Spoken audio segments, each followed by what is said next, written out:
며칠 전에 송혜윤 목사님 뵀었는데요. 목사님 팔에 두드러기가 이제 있었어요. 제가 송혜윤 목사님 몫이 존경합니다. 또 제가 송혜윤 목사님이랑 같이 내가 아는 사람이야 이거 되게 즐거운 일이고요. 조금 쑥스럽지만 최근에 제가 뵙긴 하지만 제가 송혜윤 목사님 제가 사랑합니다.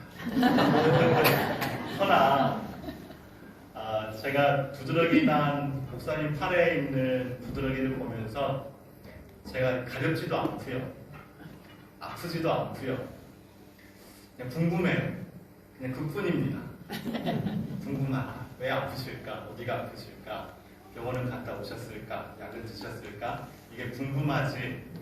제가 목사님 팔에 있는 두드러기를 보면서 솔직히 같이 아프거나 뭐 속상하거나 그러진 않았습니다. 우리가 좀 그렇지 않나요?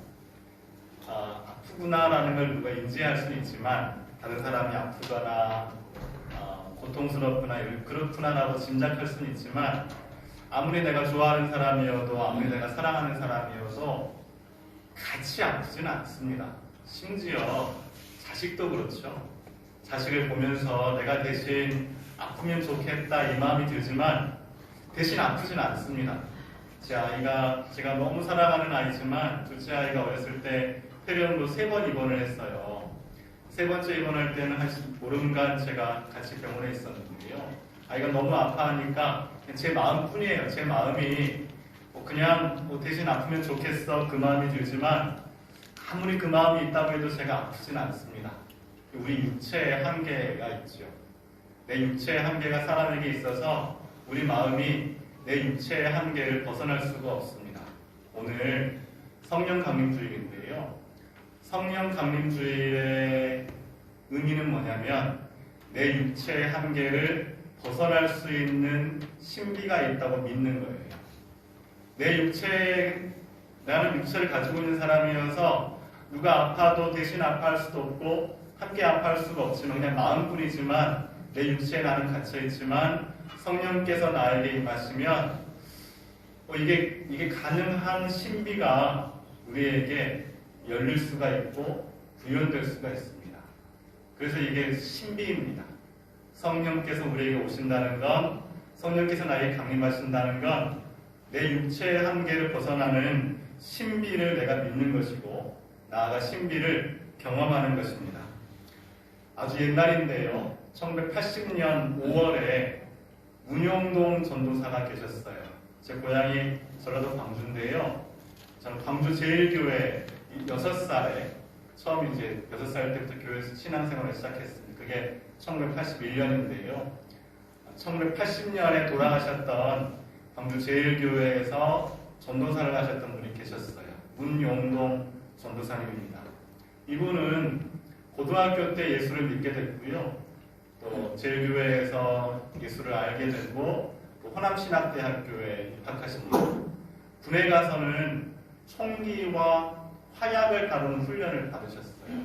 제대하시고 광주에서 다시 오셔서 학교 생활하시면서 전도사를 하시다가 그냥 길을 가다가 시민들이 닫혀있는 현장을 목격하게 됩니다. 당시 계엄군이 시민을 다치게 한 일이 있었잖아요. 1980년 5월 18일부터 27일까지 있었던 광주 민주화 항쟁 사건이죠. 그때 다친 시민을 이제 업어다 주면서 그 시민군에 함께 참여하게 됩니다. 또 본인이 군에서 화약을 다루는 사람이어서요. 화약을 관리하는 사람으로 참여하게 됩니다. 전남도청 지하에 TNT 폭탄이 있었습니다. 시민군들이 빼앗은 거죠. 계엄군에게 빼앗은 폭탄이 있었어요. 근데 폭탄 전문가가 보기에 너무 위험한 거예요. 이 폭탄이 만약에 터지면 반경 6km의 사람들이 다 죽을 만한 분량의 폭탄이었습니다. 그래서 오해를 무릅쓰고요. 계엄군과 연락을 합니다. 연락을 해서 전남도청 지하에 어마어마한 TNT 폭탄이 있다. 폭탄 전문가를 보내라. 나와 함께 외관을 제거하자고 제안합니다. 그래서 사람들이 많이 오해했어요. 어떻게 그럴 수가 있나.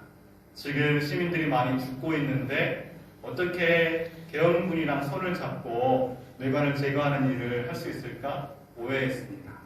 근데 전도사님 마음에는 딱 한 가지였어요. 이게 터지면 큰일 난다. 이게 터지면 6km 아래에 있는 사람들이 다 죽는다.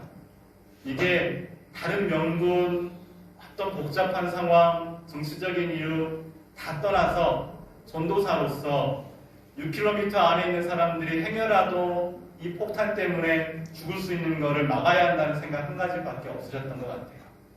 그래서 뇌관을 다 제거하고요. 5월 27일까지 계엄군이 충정작전이라는 이름으로 시민분들을 다 제압하러 올 때까지 전남도청 지하에서 그 폭탄을 지키셨어요. 그리고 계엄군의 총에 3발을 맞습니다. M16 총알 3발을 몸에 맞으시고 돌아가셨어요. 전도사님은 시민군들한테도 오해를 받았고요. 또 계엄군에게는 죽어 마땅한 사람이었어요. 딱 한 가지 이유, 그 폭탄 옆을 지키셨던 이유는 사람들의 생명을, 행여라도 여기 있는 사람들의 생명을 잃게 할 수 없어 그 한 가지 마음으로 그 자리를, 현장을 지키셨습니다. 오늘 시냇가의 심은나무 읽었는데요. 시냇가의 심은나무 제목으로 말씀을 나누는데요. 시 1편에 보면 시냇가에 심은 나무가 나오죠. 시냇가에 심은 나무가 철 따라 열매를 맺는 이야기가 나옵니다. 우리가 여기 한탄강 계곡의 시냇가는 얼마나 좋습니까? 물이 늘 흐르는 굉장히 아름다운 곳이죠. 한탄강 계곡가에 있는, 여기 한탄강 시냇가에 있는 나무는 너무 좋은 행복한 나무일 것 같아요. 그런데 우리가 읽은 성경의 배경이 되는 시냇가는요 좀 다릅니다. 팔레스타인에서 시내는 뭐라고 부르냐면 와디라는 이름으로 불러요. 팔레스타인 지역, 중동, 근동 지역에 있는 시내를 와디라고 부르는데요. 그 와디는 건기에 비가 내리지 않으면 바짝 말라버립니다. 사진을 혹시 볼 수 있을까요? 와디 사진을 이렇게 바짝 마른 사진이 있는데요. 거기에 바짝 마른 시냇가 와디에 심은 나무는 그냥 별로 아름답지 않아요. 거의 근근히 살고 있어요. 시냇가에 심겨져 있느냐 심겨져 있지 않느냐는 어차피 평소에는 말라있는 땅이기 때문에 의미가 없어요. 그냥 비가 내리면 그 시내에 물이 흐르고요. 비가 내리지 않으면 다른 땅이랑 똑같이 마른 땅입니다.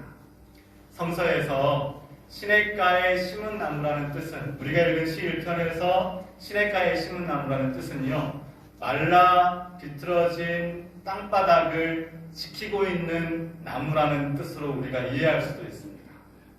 문용동 전도사는 어쩌면 말라 비틀어진 땅, 대단히 위험한 땅, 아무것도 없는 땅, 내가 여기 있으면 죽을지도 모르는 땅, 전남도청 지하에 폭탄 곁을 지키셨어요.